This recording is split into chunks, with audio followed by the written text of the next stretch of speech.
Michelle Yeoh's Star Trek movie successfully pays off a 58-year-old Enterprise joke. When Star Trek Section 31 finally lands with Michelle Yeoh front and center, it doesn't just continue the franchise's most shadowy storyline. It delivers a payoff to a joke that's been orbiting Star Trek canon for almost 6 decades. What began as an offhand comment aboard the original USS Enterprise in the 1960s has evolved into one of the franchise's longest-running bits of lore. And Yeoh's movie, equal parts spy thriller and redemption story, turns that joke into something unexpectedly meaningful.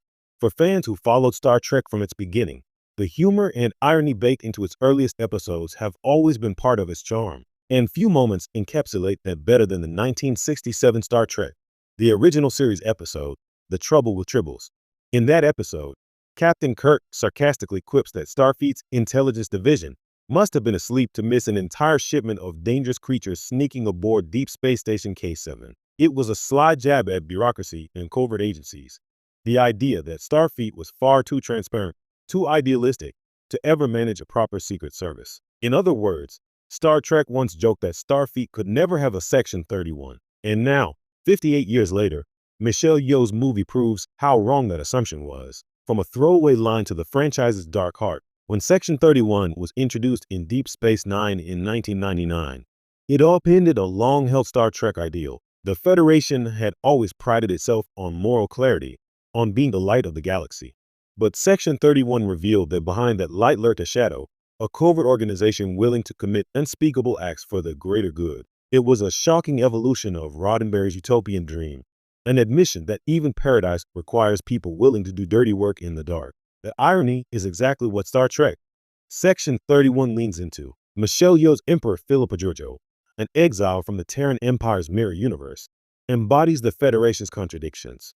She's ruthless, efficient, and utterly pragmatic, yet over her journey from Star Trek Discovery to her solo film, she's learned to understand the Federation's heart. Yeoh's movie doesn't just give Section 31 a face, it humanizes the idea that Starfleet had to build a spy agency eventually. And by doing that, it circles back to that 58-year-old joke and transforms it into something profound.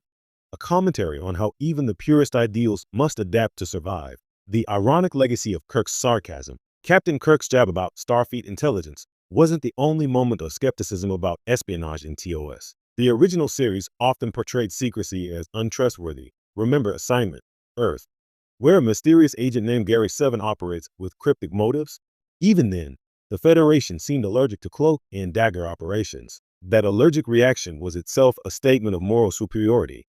We don't need spies because we have nothing to hide. What makes Yeoh's movie so deliciously ironic is that it confirms that somewhere, deep in the shadows of Starfleet Command, Kirk's worst suspicions were right all along. There was an intelligence branch, one powerful enough to make captains disappear and rewrite history itself. Section 31 represents the Federation's buried truth, and the fact that it took nearly 6 decades for the franchise to pay off this joke shows how Star Trek has matured with its audience. Where Kirk's era saw espionage as a joke, Yeoh's Georgiou era treats it as a necessity. The shift mirrors the audience's own evolution, from the optimism of the 1960s to the moral complexity of the 21st century. Star Trek no longer pretends that idealism alone can solve galactic crises.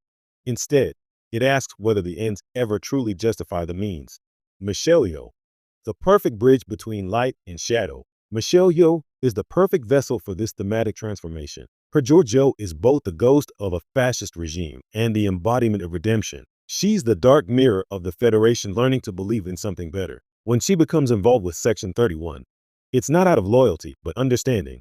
She knows that a universe built on perfection still needs someone to make hard choices in the dark. Yeoh's performance, as always, thrives on contradiction, commanding yet vulnerable, cynical yet curious. In Section 31, her Georgiou reportedly faces moral decisions that force her to question whether the Federation's ideals can coexist with the existence of an organization like hers. The payoff to that original 1967 Starfleet intelligence joke becomes crystal clear here. It's not that Starfleet was naive. It's that it eventually realized no society can remain pure forever. And that's what makes the humor sting now. The 1960s joke was that Starfleet could never stoop to spycraft. In 2025, Section 31 proves that it must. The circle closes and evolve. This 58-year payoff is more than just clever continuity.